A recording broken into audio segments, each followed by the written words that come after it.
Maynila. Nanungkulan bilang konsehal hanggang 2007. Dahil sa kanyang ipinamalas na husay sa konseho, nahalal siya bilang Vice Mayor ng Maynila.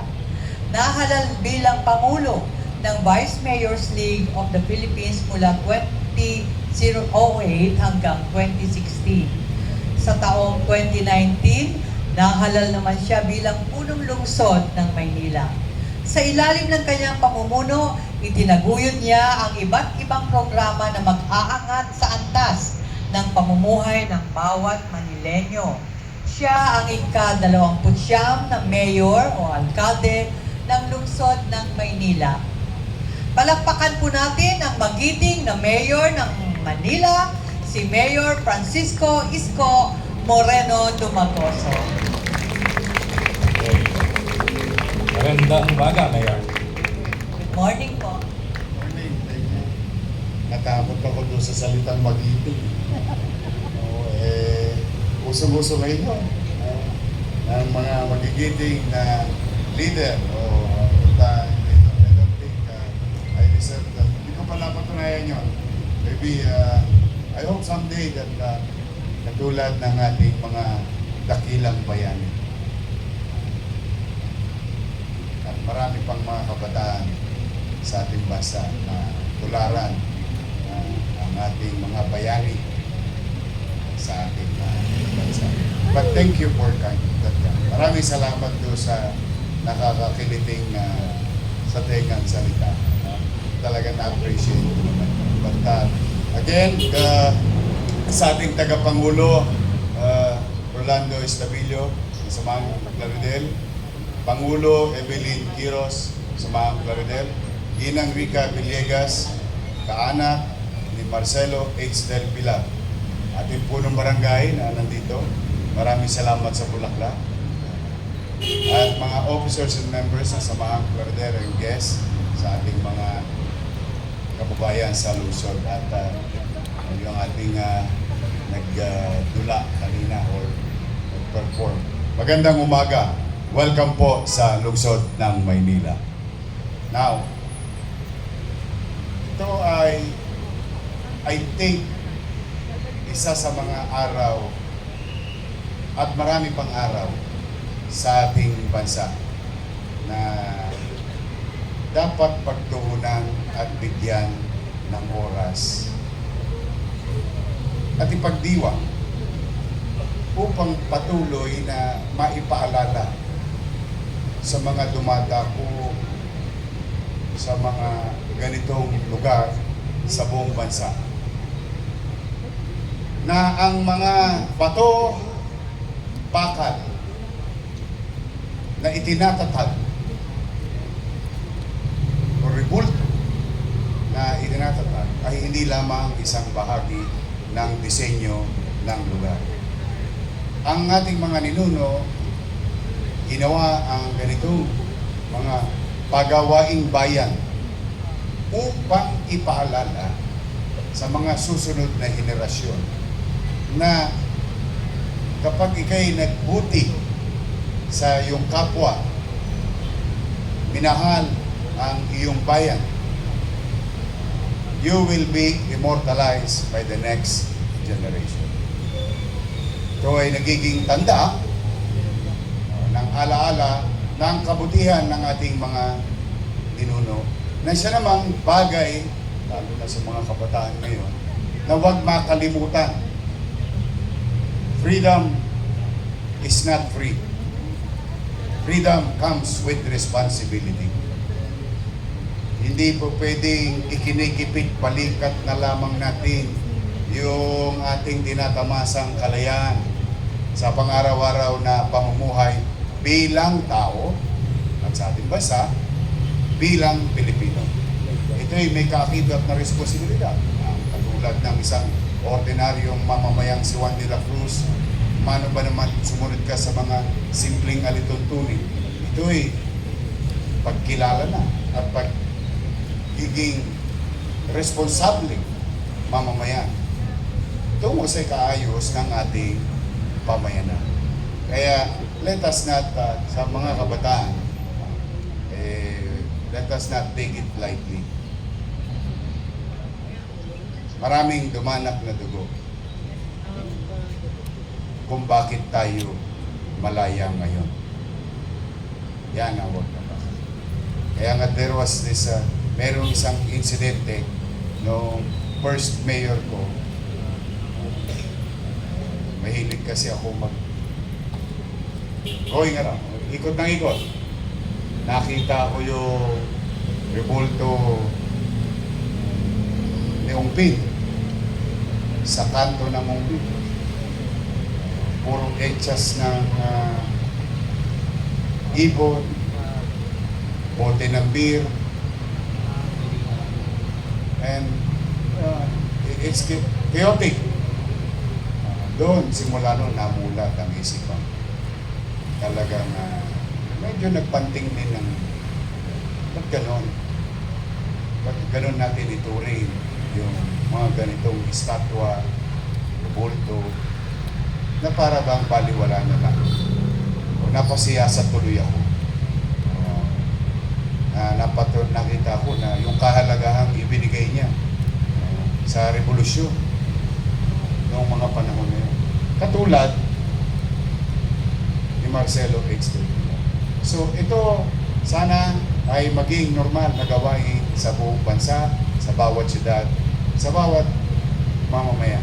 Patuloy na natin kilalanin ang kagalingan at patuloy natin ipalaganap yung kagalingan ng ating mga ninuno. Now, pangalawa at panghuli, natutuwa naman ako na yung mga binabasa lang namin sa dyaryo nung araw, nakikinig sa akin ngayon. Can you imagine, no? Nung araw, siyempre, Law School of St. Andrew's Field. Mababang paralan na San Andres Bukid. Hindi talagang hindi ako pinalad na karoon ng magulang na kaya ako pagpag-aral. So the only way para matuto ako na matuto, magbasa na magbasa. Just so you know. Unti-unti, tinatama ako ng tinatama yung aking mga grammar sa wikang Banyaga, and I put it into practice para pag napanood ko yung sarili ko, so shit, sabi. At least, along the way, not to do the same thing again, over and over again. But may awa ang Diyos, magpipino rin niya. But, you know, ba't ko yun ipinukwento? Mahalaga pa rin kasi sa panahon ngayon ng teknolohiya, ang mga katulad ninyo na hindi nyo siya ginagawang profesyon lamang ang journalismo. Hindi nyo lang siya ginagawang career. Ginagawa nyo rin na responsable ang inyong gawain para sa kaayusan at gabay ng ating mamamayang nagbabasa ng inyong mga isinulat. Nowadays, mind you, ngayong oras na ito, habang kinikilala natin ang kagalingan ni Marcelo X. Del Pilar, may ipinanganganak na media. Media daw siya. What you call self-proclaim. Uso ngayon ng mga self-proclaim limasing ko. Everyone can be the so-called reporter ako. Media ako. Nawala na ng saysay. Para bang ang tao magpupubli sa isang icon or what you call beat in technology and call himself a writer, herself a writer, pero nakapubli. Kasi ang tunay na mamamahayag, hindi naman kailangan magpubli sapagkat hindi mo naman ginagawa yan para siraan ang isang tao. at magbigay ng fake at hindi totoong balita. Kaya sabi ko siya, hindi nyo lang kinakargahan nyo pa sa inyong balikat ng responsibilidad ang mga bagay na ginagawa ninyo. Eh ngayon, 5-5. Maya-maya nga sabi ko sa inyo, baka may bagong account na naman. Balitang ganito. So, and there's so many noise. Lalong humihingay. What? I don't know. Is it purposely driven? Noise? To confuse our people? To dilute?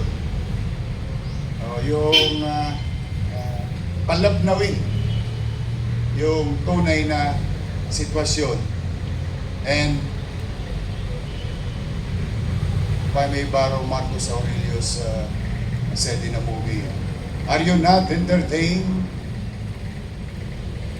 So, good thing that there is such organization like Plaridel na maaari pa rin namin at iba pang mga maayos na organisasyong journalismo na maaari pa rin puntahan, takbuhan ng sinumang mamamayan na maaari may magandang kwento o what you call social relevant story, maaaring mga kwentong pwedeng kapulutan ng araw, maaaring kwentong may susulat na maging inspirasyon. At ang mga manunulat ay mga kilalang manunulat na hindi nagkukubli, walang ikinukubli sa kanilang pagkatao. And that's why I was kahapon nakaharap ko yung mga kabataan, mga leader kabataan sa Lyceum, and I told them, sabi ko, don't be disturbed by noise.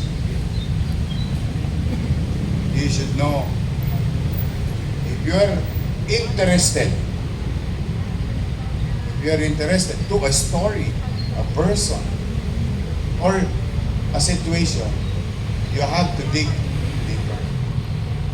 Especially, mas lumala pa ngayon. In the last couple of months,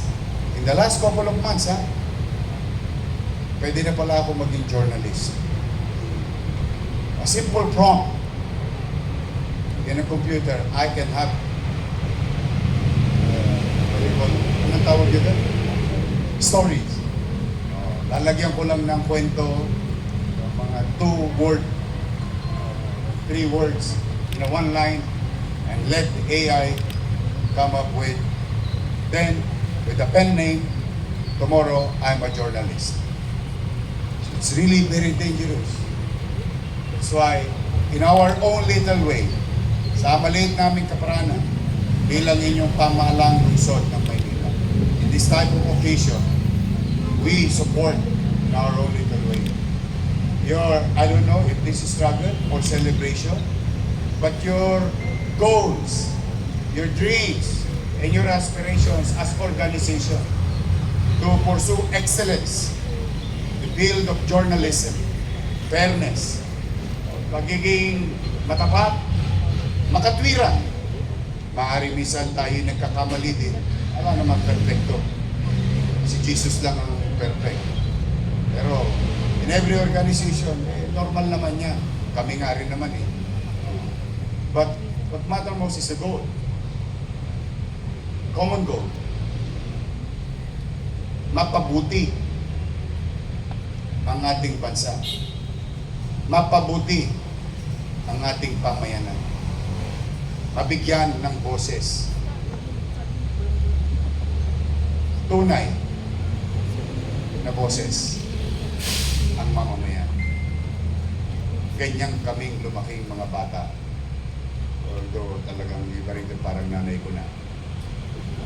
But we were brought up that way when we were young.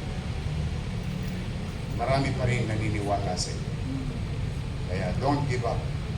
We continue to believe on what you're doing. Hindi, maraming salamat sa pagkakataon na ito. Ako'y maging bahagi ng programa ninyo. Sa matter of take home, kumbaga after the party, meron kayong Sharon Cuneta. Iuwi ninyo. Iuwi ninyo. Ang inyong lingkod sa punang aking mga kasama. Iuwi ninyong bawon ng lungsod ng Maynila sa pamumuno habang tangan-tangan ko. Magbubuti kami. Hindi kami perpekto. Sasablay ako minsan. Mamuuntog ako minsan. But we will not stop pursuing better days. Sa ikabubuti at ikatataas ng antas ng pamumuhay ng bawat pamilyang Manileño dito sa ating lungsod. Yan ang sukli ko sa inyo sa pagbibigay ninyo ng pagkakataon sa isang bata. Magsipag-ingat kayo, inom kayo ng maraming vitamins, palakas kayo. Yun ba sa inyo para kumukunti na lang ang mga birthday. We need you. We need you to guide the next generation, the next set of journalists. You transfer skills and knowledge and experience to others.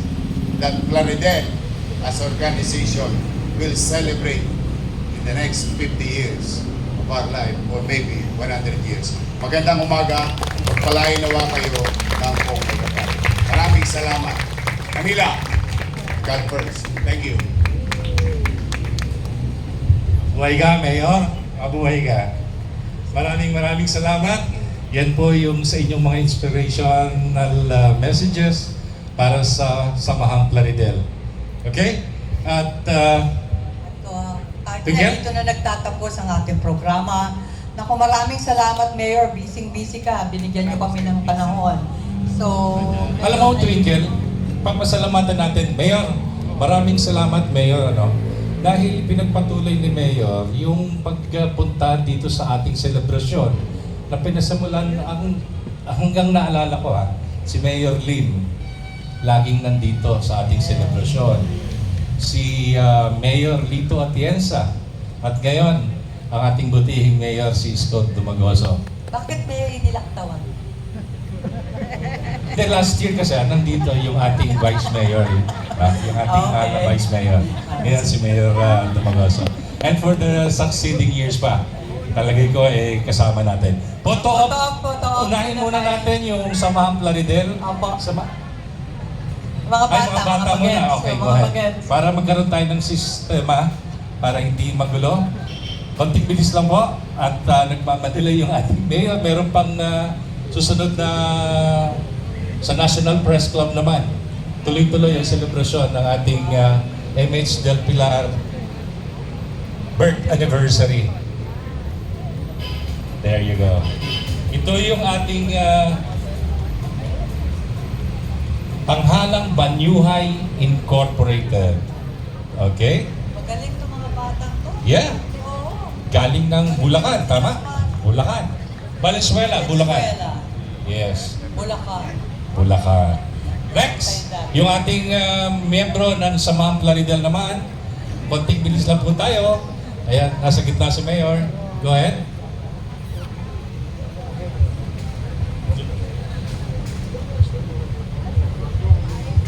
Okay, yung mga babae, lagay na natin sa unahan. And then, yung mga lalaki, dito po tayo sa mga likuran naman. Yeah. There you go.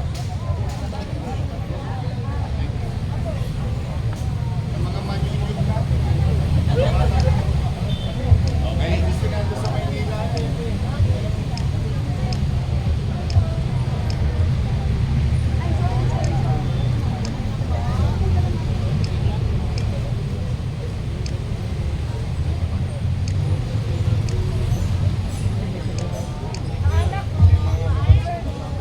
Okay, maraming salamat po sa inyong lahat, sa lahat ng mga sumuporta at nagpaguyod nitong ating 175 anibersaryo ng kapanganakan ni Marcelo H. Del Pilar, ang pamahalang lungsod ng Maynila sa pamumuno ng ating kagalang-galang na Mayor Isko Dumagoso. Ay, sa ano naman,